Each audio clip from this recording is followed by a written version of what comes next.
करवा चौथ के दिन सारी महिलाएं अपने पति के लंबे उम्र के लिए करवा चौथ का व्रत करती है।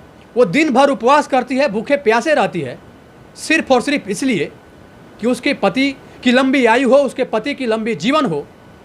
लेकिन इसी में एक महिला ऐसी भी है, एक पत्नी ऐसी भी है जो अपने पति के सलामती के लिए नहीं, अपने पति के लंबी उम्र के लिए नहीं, बल्कि अपने पति के मौत के लिए करवा चौथ का व्रत करती है। अब सवाल यह उठता है, आखिर इसका कारण क्या है? क्योंकि उसका पति आईसीयू वार्ड में एडमिट था और अभी शादी के महज 6 महीने बीते थे और इसी दौरान उसका पति आईसीयू वार्ड में एडमिट हो जाता है। लेकिन एडमिट होने के बाद जब करवा चौथ का समय होता है, वो पहला करवा चौथ था। करवा चौथ के दिन सभी सुहागिन महिलाएं अपने पति के लंबे जीवन के लिए, पति के लंबी आयु के लिए भूखे प्यासे रह के करवा चौथ का व्रत करती है। वहीं दूसरी ओर वो जो महिला थी वो भी सुहागन थी, चूँकि उसके शादी के महज 6 महीने हुए थे और इसी बीच उसका पति हॉस्पिटल में एडमिट होता है और एडमिट होने के बाद वो जो महिला थी अपने पति के मौत के लिए करवा चौथ का व्रत करती है। आखिर ऐसा क्या था? और ऐसा भी बताया जा रहा है कि वो जो पत्नी थी, वो जो महिला थी, पतिव्रता धर्म का पालन कर रही थी। आखिर वैसा कौन सा पतिव्रता धर्म है जिसमें उस महिला को अपने पति के मौत के लिए करवा चौथ का व्रत करना होता है? दोस्तों यकीन मानिए, जब इस सस्पेंस और इंटरेस्टिंग भरे कहानी को आप सुनेंगे तो आपकी अंतरात्मा रो उठेगी और आप सोचने पे मजबूर हो जाएंगे कि क्या आज के इस आधुनिक युग में भी वैसी महिलाएं होती है? क्या इतना बड़ा त्याग कर सकती है? अब बात जब त्याग की आई तो आप ज़रूर सोच रहे होंगे कि आखिर वो कौन सा त्याग है जो पत्नी अपने पति के मौत के लिए ही करवा चौथ का व्रत करती है। एक बहुत ही इंटरेस्टिंग घटना है। मैं चाहता हूं कि इस वीडियो को आप लोग पूरा देखिए। यह एक काफ़ी सस्पेंसिव और इंटरेस्टिंग घटना जो आज मैं आपको बताने जा रहा हूं। दोस्तों यह सच्ची घटना उत्तर प्रदेश के कानपुर ज़िले के शिवराजपुर नामक एक शहर की है। वो शहर जो कि पास के एक गांव से कनेक्टेड था और उसी गांव का रहने वाला एक लड़का जिसका नाम सुनील था, वह अपने माता पिता सहित अपने नई नवेली दुल्हन के साथ वहाँ पे बड़े ही आराम से गुजर बसर कर रहा था, बड़े ही आराम से वहाँ पे रह रहा था। उसे किसी प्रकार की कोई कमी नहीं थी, क्योंकि उस शहर में ही उसका एक वेल्डिंग का दुकान था। उस वेल्डिंग के दुकान में कई सारे वर्कर थे जो कि अपना काम करते थे और उस दुकान का सुनील मालिक था, क्योंकि सारा ऑनरशिप सुनील के ही पास था। सब कुछ ठीक ठाक चल रहा था। सोर्स ऑफ अर्निंग भी बहुत अच्छा खासा था। इतनी अर्निंग, इतनी कमाई सुनील की बहुत अच्छे से हो जाती थी, जिससे उसका घर परिवार बड़े ही आराम से, बड़े ही सहजता और सरलता पूर्वक चल रहा था। लेकिन इसी बीच सुनील के लाइफ में एक ऐसा भूचाल आता है। वो भूचाल न सिर्फ सुनील के परिवार को बल्कि सुनील के जिंदगी को पूरी तरह से प्रभावित कर देता है। दोस्तों पास के ही एक मंडी से लोहा खरीद कर, लगभग 2.5 टन लोहा खरीद कर सुनील अपने वेल्डिंग के दुकान में लेकर आता है और उस दुकान में ही कई सारे रैक बने हुए थे। कई सारे कैटेगरी के जो लोहे होते हैं उन लोहे को उस अलग अलग रैक पे रखना होता है। तो लगभग 2.5 से 3 टन लोहे की खरीदारी हुई थी और उसी रैक पे उस लोहे को वर्करों की सहायता से सुनील भी रखने का काम कर रहा था। वहाँ पे सुनील उस रैक में उस लोहे को रखने का काम कर रहा था। लेकिन वो रैक चूँकि पुराना था, वो रैक धीरे धीरे खिसकने लगता है, अपनी जगह से हटने लगता है। उस रैक को खिसकते देख वहाँ पे मजदूर थे, वो इस बात को समझ गए कि वो रैक अब इधर आ रहा है, इस वजह से वो लोग वहाँ से हट गए। लेकिन सुनील को इस बात का आभास नहीं हुआ। मजदूर तो वहाँ से हट गए, लेकिन सुनील उस रैक के नीचे पूरी तरीके से दब गया। पूरा लोहा सहित जब वो रैक वहाँ पे गिरता है तो उस रैक के नीचे सुनील पूरी तरीके से दब जाता है और दबने के बाद आनन फानन में जल्दी जल्दी वहाँ से सुनील को निकाला जाता है और निकालने के बाद उसको हॉस्पिटल में एडमिट कराया जाता है। चोट बहुत ही गहरा था। शरीर के अलग अलग जगहों पे काफ़ी ज़्यादा चोट लगा हुआ था। हाथ और पैर पूरी तरीके से फ्रैक्चर हो चुके थे। डॉक्टर के पास जब सुनील पहुंचता है, जब उस हॉस्पिटल में सुनील को ले जाया जाता है, वहाँ पे उसका एक्सरे, सीटी स्कैन हर कुछ होता है। डॉक्टरों ने साफ कहा कि हाथ पैर जो फ्रैक्चर हुआ है या फिर शरीर के किसी अन्य हिस्सों में जो चोट लगा हुआ है, वो जख्म और वो चोट धीरे धीरे तो ख़त्म हो जाएगा। हाथ पैर का फ्रैक्चर भी समय के साथ ठीक हो जाएगा, लेकिन सबसे बड़ी चिंता की बात यह थी कि इसी दौरान सुनील के सर में जो चोट लगा हुआ था वो चोट काफ़ी ज़्यादा गहरा था। वो चोट इतना ज़्यादा गहरा था, उस चोट लगने से सुनील वहीं पे बेहोश हो गया था और सुनील की वहाँ पे ट्रीटमेंट आरंभ हो जाती है। इसी बीच घर वाले परेशान हो जाते हैं। सब लोग पूछते हैं कि आखिर सुनील को होश कब आएगी। डॉक्टर बोलते हैं कि जैसे ही इसको होश आती है, होश आने के बाद भी हम इस बात को बता पाएंगे कि आगे का अपडेट क्या है और क्या होने वाला है। 1-2 दिन लग जाते हैं पूरी तरीके से सुनील को होश आने में।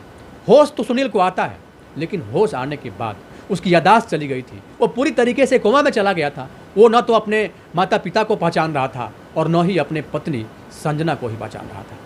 उसकी पत्नी महज 21-22 साल की उसकी उम्र थी और शादी के अभी केवल 6 महीने ही बीते हुए थे और इसी बीच इतना बड़ा हादसा उसके परिवार में हो जाता है। सब लोग काफ़ी ज़्यादा हैरान थे, काफ़ी ज़्यादा परेशान थे।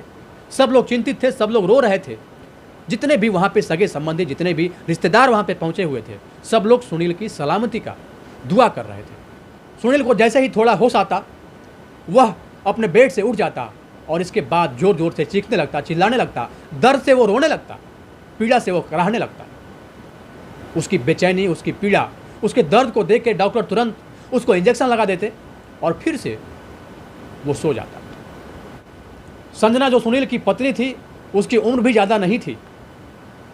वह हॉस्पिटल से घर, घर से हॉस्पिटल आते जाते परेशान हो गई थी, क्योंकि उसके परिवार में और कोई था ही नहीं जिसके ऊपर भरोसा और विश्वास किया जा सके। सुनील अपने परिवार का इकलौता वारिस था और अभी उसकी शादी हुए महज 6 महीने बीते थे। इसी बीच उसके साथ इतना बड़ा हादसा हो जाता है। पूरी तरीके से सब लोग परेशान हो गए। पैसा भी खर्च हो रहा था, लेकिन सुनील रिकवर नहीं हो रहा था। सुनील कोमा से बाहर नहीं निकल रहा था। सुनील का यादाश्त वापस नहीं आ रहा था। डॉक्टर भी परेशान थे, हैरान थे और वो बार बार यही कह रहे थे कि हम अपनी ओर से पूरी तरीके से तो कोशिश कर ही रहे हैं, बाकी दवा के साथ साथ दुआ की भी ज़रूरत होती है, तो आप लोग दुआ करिए। इसी बीच कुछ लोगों ने ये कहा कि ये सरकारी हॉस्पिटल में एडमिट है, इसको यहाँ से अगर प्राइवेट हॉस्पिटल में लेके जाएंगे हम लोग तो शायद इसके स्वास्थ्य की जो स्थिति है सुधर सकती है, वहाँ पर ट्रीटमेंट अच्छा होगा। उन लोगों की बात मान के सुनील को प्राइवेट हॉस्पिटल में शिफ्ट किया जाता है। प्राइवेट हॉस्पिटल में भी उसका उपचार होने लगता है और दुर्भाग्य की बात तो ये है कि प्राइवेट हॉस्पिटल में भी सिर्फ और सिर्फ इलाज ही होता है। उसके स्वास्थ्य की जो वर्तमान स्थिति है, उस स्थिति में कोई सुधार नहीं होता है। उसके स्वास्थ्य की स्थिति ज्यों की त्यों बनी हुई थी। बार बार सब लोग डॉक्टर के पास जाते, पूछते कि आखिर ये कब रिकवर होगा, आखिर ये इसकी यादाश्त वापस कब आएगी, कब अपने ये माँ बाप को पहचान पाएगा, कब अपनी पत्नी को पहचान पाएगा। लेकिन सब लोग को मानो निराशा हाथ लगती, क्योंकि डॉक्टर का साफ कहना होता कि हम लोग डॉक्टर हैं, हम लोग भगवान नहीं हैं। हम लोग अपनी एंड से पूरी तरीके से जो भी बन पा रहा है हम लोग अपनी ओर से हर संभव प्रयास कर रहे हैं, लेकिन इसके स्वास्थ्य की स्थिति में कोई भी सुधार नहीं हो रहा है। पूरी तरीके से वो परिवार टूट चुका था। परिवार के कमाई का जो मुख्य जरिया था वो सिर्फ और सिर्फ वो वेल्डिंग दुकान थी और उसी दुकान से जो अर्निंग होता, उसी दुकान से जो कमाई होती, उसी कमाई से उसका घर परिवार भी चल रहा था। जो भी सेविंग था, जो भी जमा पूंजी थी, वो सारा का सारा पैसा लगभग 12 से 13 लाख रुपया सुनील के ट्रीटमेंट में खर्च हो जाता है। धीरे धीरे घर की स्थिति भी खराब होती गई, क्योंकि राशन पानी का भी खर्च का अरेंज करना था। तो फिर सुनील के पिताजी, जिन्होंने खुद उस वेल्डिंग के दुकान को स्टार्ट किया था, जब सुनील ने उस वेल्डिंग के दुकान को संभाला, तब से सुनील के पिताजी ने उस दुकान को छोड़ दिया था। कि जब घर की स्थिति खराब हो गई, घर में दाने दाने के लिए लोग मोहताज हो गए, राशन का भी अरेंजमेंट नहीं हो पा रहा था, तब फिर विवश होकर दुकान पे जाना पड़ा। और जो भी कुछ वर्कर वहाँ पे बचे हुए थे, उन 2-3 वर्कर के साथ फिर से वो काम स्टार्ट करता है और उस वेल्डिंग के दुकान से जो पैसे आते, उसी पैसे से उसका घर चलने लगा। सब कुछ ज्यों का त्यों वैसे ही चल रहा था।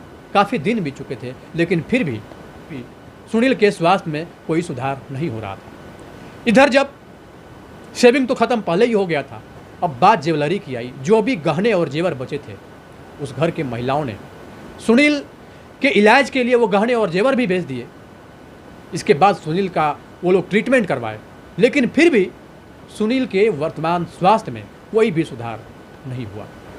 सुनील के घर वाले पूछते कि आखिर सुनील की यादाश्त कब आएगी, सुनील कोमा से कब बाहर निकलेगा, इस बात पे डॉक्टर कहता, चूँकि इसके दिमाग में, इसके सर में एक गहरा चोट लगा हुआ है। सुनील के माथे में ब्लड पूरी तरीके से जम गया है। इस बात से साफ साफ क्लियर है कि सुनील के बचने की संभावना 1% भी नहीं है। लेकिन फिर भी अगर आप लोग चाहते हैं कि हम अपना ट्रीटमेंट रेगुलर रखें, तो हम तो अपना ट्रीटमेंट कर ही रहे हैं, हम आगे भी ट्रीटमेंट जारी रखेंगे। इसी बीच सुनील को जैसे ही होश आता, वो उठ बैठता, इसके बाद चीखने लगता, रोने लगता, दर्द से कराहने लगता। उसके दर्द को कम करने के लिए, उसके पीड़ा को कम करने के लिए डॉक्टरों के द्वारा उसको इंजेक्शन दिया जाता, वो फिर से सो जाता। ऐसे ही समय बीतता रहा, समय आगे चलता रहा और सुनील के स्वास्थ्य के स्थिति में कोई भी सुधार नहीं हो रहा था। सरकारी हॉस्पिटल से प्राइवेट हॉस्पिटल में शिफ्ट करने के बाद भी। इसी बीच जब जब सुनील को होश आता, वह दर्द से रोता, कराहता, चीखता, चिल्लाता। जो भी लोग सुनील से मिलने, सुनील को देखने उस हॉस्पिटल में जाते, सब लोग उसकी वर्तमान हालत को देख के तरस खाते और कहते कि भगवान इसको उठा लो, ऐसी ज़िंदगी से तो अच्छा मौत ही है, कम से कम ये कष्ट तो सहना नहीं पड़ेगा। संजना, उसकी पत्नी, जो दिन रात सुनील के पास, सुनील के सेवा में लगी रहती थी, वो सबकी बात को सुनती और आंखों में आंसू लिए छुप छुप के रोती। और आखिर वो मासूम सी लड़की जिसकी शादी के महज 6 महीने हुए थे, उसने कभी सोचा भी नहीं होगा कि शादी के महज 6 महीने के अंदर उसके ज़िंदगी में इतना बड़ा तूफान आ जाएगा, जिस तूफान की कल्पना मात्र से भी कोई इंसान सिहर जाए। हॉस्पिटल में 8 महीने गुजर गए। जैसे तैसे करके उसके घर वाले उसके ट्रीटमेंट में जो भी खर्च होता, उस खर्च का अरेंजमेंट करते और उसका इलाज करवा रहे थे। इधर घर भी चलाना था। जब उसके घर में कुछ भी पैसा नहीं बचता है, सोर्स ऑफ अर्निंग पूरी तरीके से ख़त्म हो गया था, जैसे तैसे करके घर चल रहा था। रिश्तेदार से भी, जहाँ से भी जिससे हो पाना था, जितनी हो पाई, सब ने स्टार्टिंग में तो मदद किया, लेकिन उसके बाद फिर सब ने अपना हाथ उठा लिया और सब ने कहा कि मेरे पास पैसे नहीं हैं, क्योंकि सब लोग जान रहे थे कि जब सुनील बचेगा ही नहीं तो आखिर उनका पैसा कौन रिटर्न करेगा। इसी वजह से जो उसके रिश्तेदार थे, जो उसके सगे संबंधी थे, कोई भी सुनील के घर वालों की मदद नहीं की। जब संजना अपने मायके बात की, अपने मायके में कही कि मुझे कुछ पैसे अरेंज करके दो, क्योंकि अब आर्थिक रूप से पूरी तरीके से हमारा परिवार टूट चुका है, अब घर में एक भी पैसा नहीं है।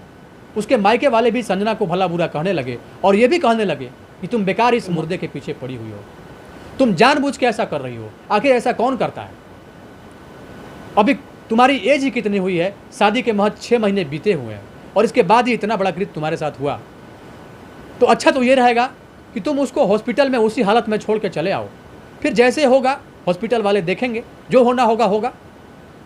इस बात पे संजना रोने लगती और अपने माँ से कहती कि माँ ऐसा क्यों बोल रही हो, आखिर हमने शादी किया है और ऐसे स्थिति में हमें कोई अधिकार नहीं है कि हम सुनील को बेड पे पड़े हुए छोड़कर वापस आ जाएं। जो होगा मेरे भाग में होगा, जो होना होगा वो तो होके ही रहेगा, लेकिन हम अपना धर्म कैसे भूल जाएं। हमने अग्नि को साक्षी मानकर सुनील के साथ 7 फेरे लिए हैं। तुम्हें अगर पैसे नहीं देना है माँ, तो आप पैसे मत दो, लेकिन कम से कम अपनी बद्दुआ मत दो। और जो तुम मेरी गलती कह रही हो, आखिर तुमने तो अपना धर्म निभाया, समय रहते हमारी शादी भी कर दी, खुशी खुशी हम अपने ससुराल भी आए, लेकिन जब हमारे भाग्य में यही लिखा है तो जो होना होगा वो होके रहेगा। लेकिन इस बीच हम अपने पतिव्रता धर्म को क्यों भूल जाएं? हम वो समय कैसे भूल जाएं जब इस 6 महीने के अंदर ही सुनील ने हमें हर वो खुशी दी, हर वो प्यार दिया। आज उस प्यार के आगे हम नतमस्तक हैं। हम कैसे भूल जाएं सुनील के साथ बिताए हुए उस 6 महीना के कुछ यादगार पलों को। तब उसकी माँ ने अपने बेटी को समझाने की कोशिश की। जब डॉक्टरों ने साफ साफ कह दिया है कि अब ये नहीं बच सकता और अगर बचेगा भी तो इसकी यादाश्त वापस नहीं आ सकती, ये कोमा से बाहर नहीं आ सकता, जब वो किसी को पहचानेगा नहीं, जब अपने माँ बाप को भूल जाएगा, जब अपनी पत्नी को भूल जाएगा, तो फिर ऐसे मुर्दे के साथ रहने से क्या फ़ायदा है। इस बात पे संजना रोने लगती है और कहती है कि माँ, कम से कम ऐसे घड़ी में तुम बद्दुआ तो मत दो। अगर तुम कुछ अच्छा नहीं बोल सकती हो तो बुरा भी मत बोलो। अगर तुम भगवान से प्रार्थना नहीं कर सकती हो तो तुम शराब भी मत दो। हमने सुनील के साथ अग्नि को साक्षी मानकर 7 फेरे लिए हैं। सुनील के साथ 7 जन्मों तक जीने मरने की कसमें खाई है, 7 जन्मों तक साथ रहने का वादा किया है। आखिर हम सुनील को उस हालत में छोड़कर हॉस्पिटल से घर कैसे आ जाएं? अगर ऐसा हम करेंगे तो इंसानियत हमें माफ़ नहीं करेगी, मानवता हमें माफ़ नहीं करेगा, और कहीं ना कहीं भगवान को हम क्या जवाब देंगे? तब मेरे पास भगवान को जवाब देने के लिए कुछ भी नहीं बचेगा। संजना भली भांति जानती थी कि सुनील उससे कितना प्यार करता था। सुनील उस 6 महीने के अंदर ही उसके ऊपर जान छिड़कने लगा था। वो साफ साफ कह रही थी कि अगर हमारे भाग में यही होगा तो हम अपने पतिव्रता धर्म का पालन करेंगे, लेकिन वापस अपने घर नहीं जाएंगे, वो भी तब जब सुनील ऐसे दौर से गुजर रहा है। सबने जब पूरी तरीके से अपने हाथ खड़े कर दिए, सबने पैसे देने से साफ साफ मना कर दिया। संजना के मायके वालों से भी साफ साफ जवाब मिल गया कि हम पैसे नहीं दे सकते, अब तुम्हारी ही गलती है जो तुम सुनील के साथ रह रही हो, वैसे मुर्दे के साथ रह रही हो। तमाम तरह की बातें संजना को सुनने को मिलती, लेकिन संजना सबकी बातों को सहज सुनती और रोती। आखिर वो बेबस और असहाय लड़की कर भी क्या सकती थी? उसकी सुनने वाला कोई नहीं था। सिर्फ और सिर्फ वो सुनील के साथ रहना चाहती थी, सुनील के हर दुख को, हर दर्द को नज़दीक से ऑब्जर्व करना चाहती थी। वो पूरी तरीके से श्योर तो इस बात के लिए नहीं थी कि अब सुनील की यादाश्त भी वापस आएगी या फिर सुनील अब कोमा से बाहर निकल के आएंगे, लेकिन कुछ उम्मीद तो ज़रूर बची थी, और इसी उम्मीद के सहारे संजना जी रही थी। आगे सुनील के साथ सुनील के बीमारी में खड़ा थी। इधर डॉक्टरों ने भी साफ साफ कह दिया कि अब चाहे आप लोग जितना भी प्रयत्न कर लें, इनके स्वास्थ्य की स्थिति में सुधार नहीं होने वाला है, क्योंकि हमने जितना भी ट्रीटमेंट करना था अपने साइड से कर लिया है। अगर आप लोग रखना चाहते हैं तो बेवजह आप खर्च करेंगे, और मैं नहीं चाहता हूं, हम लोग अब नहीं चाहते हैं कि आप लोग खर्च करें, क्योंकि इस पेशेंट के हालत में किसी भी प्रकार की कोई सुधार नहीं होने वाली है। जो उसके सर में चोट लगा हुआ है, जो उसका नस में ब्लड जमा हुआ है, वो ब्लड वहाँ से निकल नहीं रहा है, वो ब्लड क्लियर नहीं हो पा रहा है, जिस वजह से सुनील के यादाश्त आने की संभावना बहुत ही कम दिख रही है। तक ऐसा प्रतीत भी हो रहा है कि अब सुनील लॉन्ग टाइम तक सर्वाइव नहीं कर पाएगा। अच्छा तो यही रहेगा कि आप लोग अपने घर लेके चले जाइए, हम कुछ इंजेक्शन और कुछ दवा दे देते हैं। जब ये उठेगा, दर्द से रोएगा, चीखेगा, चिल्लाएगा, तो इंजेक्शन इसको लगवाना है और इसके बाद फिर ये सो जाएगा। बस सिर्फ और सिर्फ अब सुनील को अगर कुछ ज़रूरत है तो वो दुआ की ज़रूरत है। दवा का सारा अरेंजमेंट जो भी करना था वो हम लोगों ने कर दिया, जो भी दवा इनको देना चाहिए था वो हमारी टीम ने पूरी तरीके से दे दिया। अब कोई इलाज नहीं है। अगर आप लोग यहाँ से कहीं लेके जाना चाहते हैं तो जा सकते हैं, क्योंकि परिवार पूरी तरीके से टूट चुका था। रिश्तेदारों ने भी हाथ खड़े कर दिए थे, मायके वालों ने भी हाथ खड़े कर दिए थे, पैसा बिल्कुल भी नहीं बचा था। जिस बात से इस बात की भी संभावना थोड़ी सी भी थी कि इसको लेके हम कहीं और चले जाएंगे, इस बात की संभावना बिल्कुल पूरी तरीके से निरस्त हो चुका था, क्योंकि कहीं भी जाने में, कहीं भी उसको दूसरे हॉस्पिटल में लेके जाने में अच्छे खासे पैसे खर्च करने पड़ते, और जहाँ तक पैसे की बात है सारा का सारा कुछ ख़त्म हो चुका था। ज्वेलरी भी नहीं बचे थे, बहुत ज़्यादा प्रॉपर्टी भी नहीं था, सिर्फ और सिर्फ वो दुकान था, वो ज़मीन था, और उस दुकान का जो भी सामान था वो सामान था। पूरी तरीके से सारा कुछ ख़त्म हो चुका था। अब हार कर सुनील को वापस घर लेके आना पड़ा। एक रूम में सुनील की चारपाई लग जाती है, उसी चारपाई के बगल में उसकी माँ की भी चारपाई लग जाती है, और उसके बगल में उसकी पत्नी संजना की भी चारपाई लग जाती है। सुनील पूरी तरीके से उस बेड पे दिन रात पड़ा रहता। जैसे ही सुनील को होश आता, वो उठता, रोता और चिल्लाने लगता। उस असहनीय पीड़ा को वो बर्दाश्त नहीं कर पाता। उसके इस वर्तमान स्थिति को देख के संजना परेशान हो जाती, वो भी रोने लगती। पूरी तरीके से संजना थक चुकी थी। उसके जो सास ससुर थे वो भी संजना को लगातार हिम्मत देते। उसके आंखों के आंसू मानो सूख चुके थे। वो एक टक सिर्फ और सिर्फ सुनील को लगातार देखते रहती, इस कयास से देखते रहते कि काश सुनील की यादाश्त वापस आ जाए, सुनील कोमा से बाहर आ जाए, और एक बार उठ के संजना बोले, एक बार उठ के माँ बोले, एक बार उठ के पिता बोले। वो बार बार ऐसा सोच रही थी कि काश ऐसा हो जाता, लेकिन सिर्फ और सिर्फ ये बस कयास ही था, ये हकीकत होने का कोई सवाल ही नहीं उठता। सुनील को चोट लगे पूरे 9 महीने बीत चुके थे। एक दिन सुबह के 10 बजे ही उसको काफ़ी ज़्यादा दर्द होने लगा। वो बेचैन हो गया, रोने लगा, चिल्लाने लगा, पूरी तरीके से वो व्याकुल हो उठा। उस दिन जब उसको इंजेक्शन दिया गया तो उसको इंजेक्शन भी काम नहीं कर रहा था। आमतौर पे इंजेक्शन देने के बाद वो सो जाया करता था, लेकिन उस दिन इंजेक्शन देने के बाद भी शायद वो इंजेक्शन काम ही नहीं किया, ऐसा लग रहा था, क्योंकि इंजेक्शन देने के बाद भी वो बैठ नहीं पा रहा था। वो लगातार चीख रहा था, दर्द से चिल्ला रहा था। वो कुछ बोलना चाह रहा था, वो कुछ कहना चाह रहा था, लेकिन वो बोल और कह नहीं पा रहा था। सब लोग आनन फानन में उसके घर पहुँचे। जितने भी सगे संबंधी थे, रिश्तेदार थे, सब लोग वहाँ पे पहुँचे और सबको लग रहा था कि शायद अब सुनील का आखिरी पल चल रहा है। आनन फानन में उसके पिता भी दुकान को बंद करके वहाँ पे पहुँचते हैं और वो भी एकटक अपने बेटे की बेबस हालत को देखकर रोने लगते हैं। उनको भी साफ लग रहा था कि अब शायद मेरा बेटा, अब आज उसका आखिरी दिन हो जाएगा, अब वो नहीं बचेगा। उसकी माँ भी लगातार रो रही थी, संजना का भी रो रो के बुरा हाल था, या फिर यूँ कहें कि पूरा घर मानो मातम में बदल चुका था। सब लोग बार बार सुनील को देख रहे थे, उसके असहनीय दर्द को देख रहे थे, उसके पीड़ा को देख रहे थे, उसके कष्ट को देख रहे थे, उसको रोते और चिल्लाते हुए भी देख रहे थे। सब लोग कुछ करना तो चाहते थे, सब लोग उसके दर्द और पीड़ा को बांटना तो चाहते थे, लेकिन कोई भी उसके दर्द को, उसके पीड़ा को, उसके असहनीय दर्द को बांट नहीं पा रहा था, क्योंकि वो दर्द सिर्फ और सिर्फ उसकी अनुभूति सिर्फ और सिर्फ और किसी को हो रही थी तो वो सुनील को हो रही थी। और संजोग देखिए, उस दिन करवा चौथ था और आमतौर पे जो महिलाएं करवा चौथ का व्रत रखा करती है, संजना ने भी करवा चौथ का व्रत अपने पति के लिए रखा था।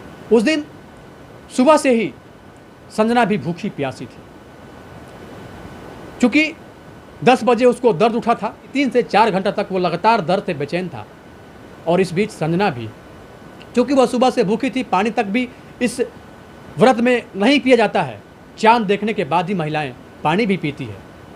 संजना भी काफ़ी ज़्यादा परेशान हो गई, चूँकि वो भूखे प्यासे थी और इधर अपने पति की वर्तमान स्थिति को देख के वो बार बार परेशान हो रही थी, बार बार रो रही थी। यूँ कहें कि उसकी बेचैनी और भी बढ़ रही थी और संजना की भी हालत धीरे धीरे खराब होने लगी थी। जब 4-5 घंटे सुनील चीखता रहा, चिल्लाता रहा, रोता रहा, दर्द से बेचैन रहा, जो भी इंजेक्शन उसको दिए जाते उस इंजेक्शन का भी सुनील के ऊपर कोई प्रभाव नहीं पड़ता, तब सब ने सिर्फ और सिर्फ भगवान पर ही आस लगाना शुरू कर दिया।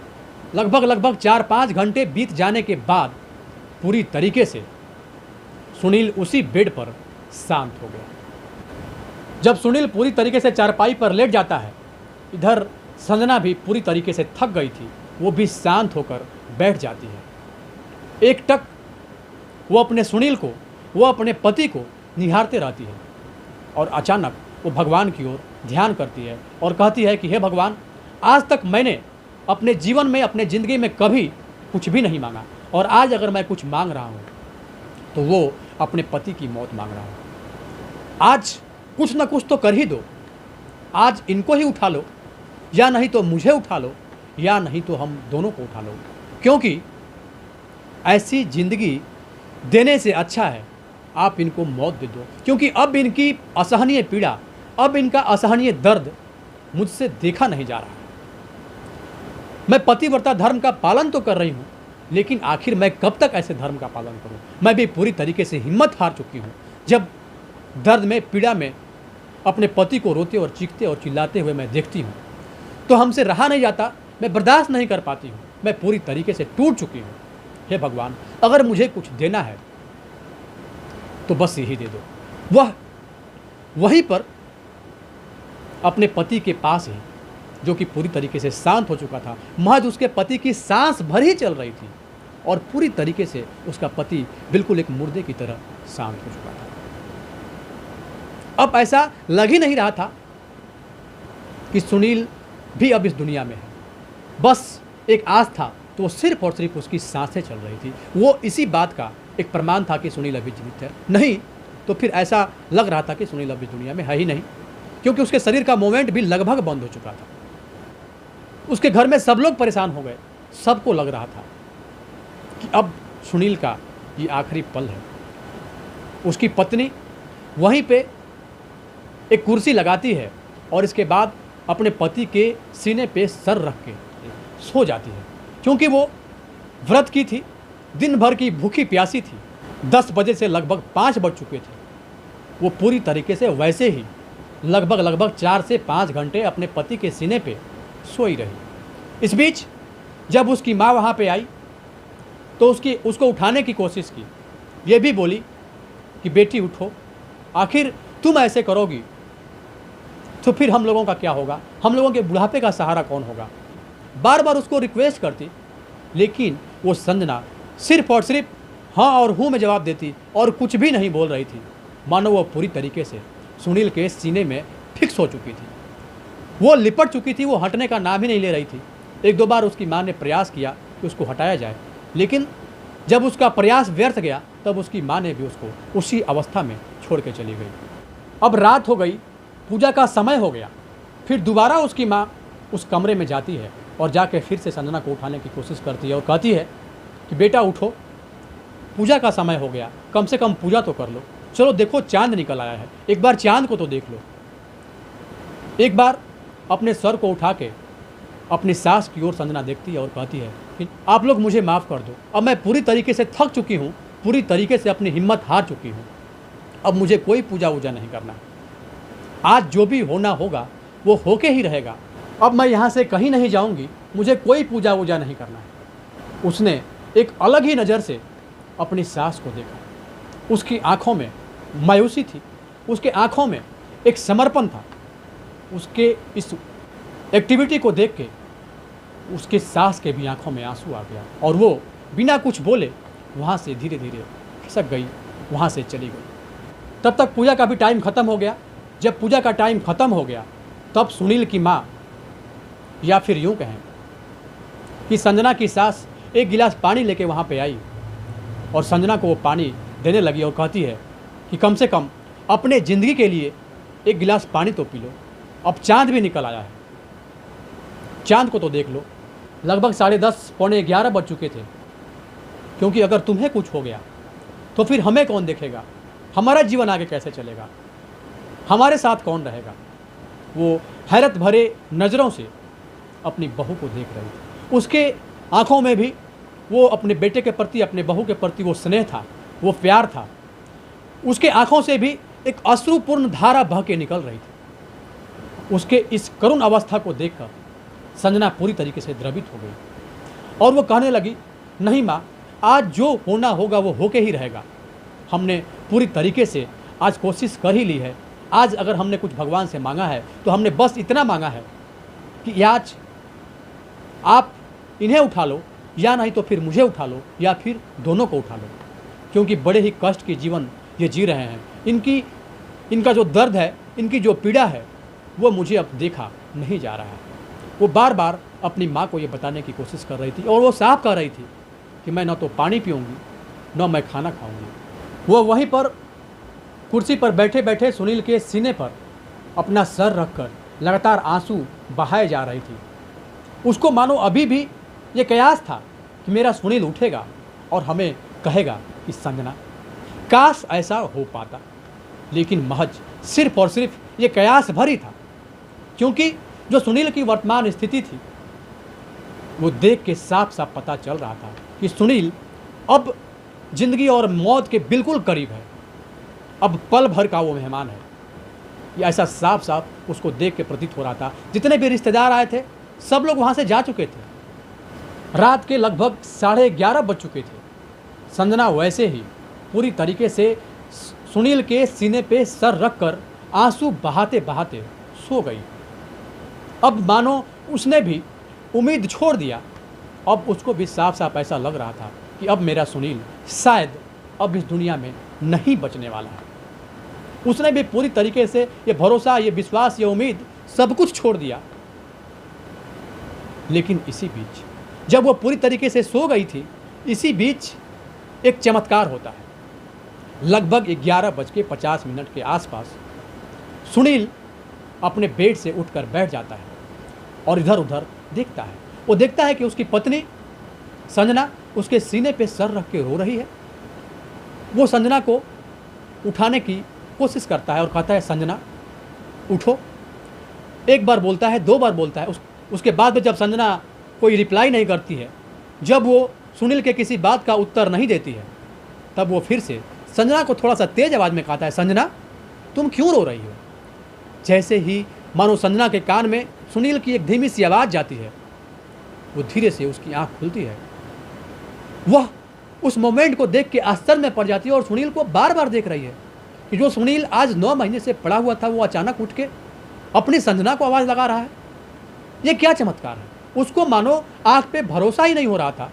उसे ऐसा लग रहा था कि मानो वो किसी सपने को देख रही है, वो किसी भ्रम का शिकार है। वो बार बार ये देखने की, ये जानने की, ये पहचानने की कोशिश कर रही थी कि कहीं ये भ्रम तो नहीं, कहीं मैं सपना तो नहीं देख रही हूँ। आज मेरा सुनील हमारे सामने है और वो संजना संजना बोल रहा है, संजना संजना पुकार रहा है। वो पूछती है कि सुनील, तब सुनील बोलता है कि हाँ संजना, क्या हो गया, क्यों रो रही हो तुम। संजना कुछ कहना चाहती है लेकिन वो कुछ कह नहीं पाती है। वो सिर्फ और सिर्फ सुनील के सीने से लिपट कर रोने लगती है। उसको उस अवस्था में रोते हुए देख उसकी माँ भी जग जाती है और देखती है कि शायद सुनील के सीने से लिपट कर संजना रो रही है। उसको भरोसा ही नहीं हो रहा था।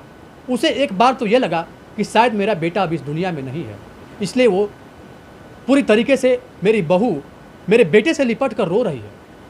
वो अपने आँख पे, उसको अपने आप पे भरोसा नहीं हो रहा था कि उसका बेटा उठ के बैठ गया है। जैसे ही वो अपने बेटे के पास जाती है, तो अपने बेटे को बोलती है सुनील, तब सुनील कहता है कि मम्मी ये संजना रो क्यों रही है भाई, काफ़ी देर से रो रही है, ये चुप होने का नाम ही नहीं ले रही है, इसके साथ आखिर क्या हुआ है, क्यों रो रही है।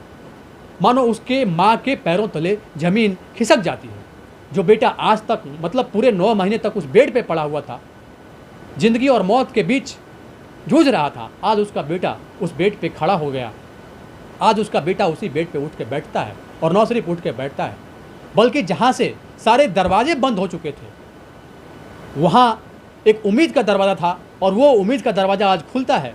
और उस उम्मीद के दरवाजे को खुलने के बाद उसका बेटा बैठ के अपनी माँ को बुलाता है। वो तुरंत अपने पति के पास जाती है और कहती है कि सुनील को होश आ गया है, सुनील का यादाश्त वापस आ गया है, सुनील कोमा से बाहर आ गया है और वो मुझे मामा कह के बुला रहा है, वो आपको भी खोज रहा है। इसी बीच उसके पिता भी वहाँ पे पहुँच जाते हैं और चारों एक साथ लिपट कर रोने लगते हैं। धीरे धीरे इस बात की खबर जब रिश्तेदारों में पहुँचती है तो सब लोगों के मानो आश्चर्य का ठिकाना नहीं था। सब लोग काफ़ी ज़्यादा हैरान थे, काफ़ी ज़्यादा आश्चर्यचकित थे कि जिस सुनील के जीने का आस बिल्कुल ख़त्म हो गया था, सब लोग उसको मृत समझकर मानो छोड़ के वहाँ से चले गए थे। सब लोग को लग रहा था कि बस ये सिर्फ और सिर्फ रात भर का मेहमान है। आखिर ये चमत्कार कैसे हो गया। ये चमत्कार नहीं था दोस्तों, ये सिर्फ और सिर्फ उस पतिव्रता नारी के त्याग और समर्पण का नतीजा था। आखिर उसने अपने पति को मौत के मुंह से खींच के निकाल ही लिया। तमाम तरह के विरोध हुए, तमाम तरह के दबाव मिले, लेकिन कहा गया है ना, कर भला तो हो भला।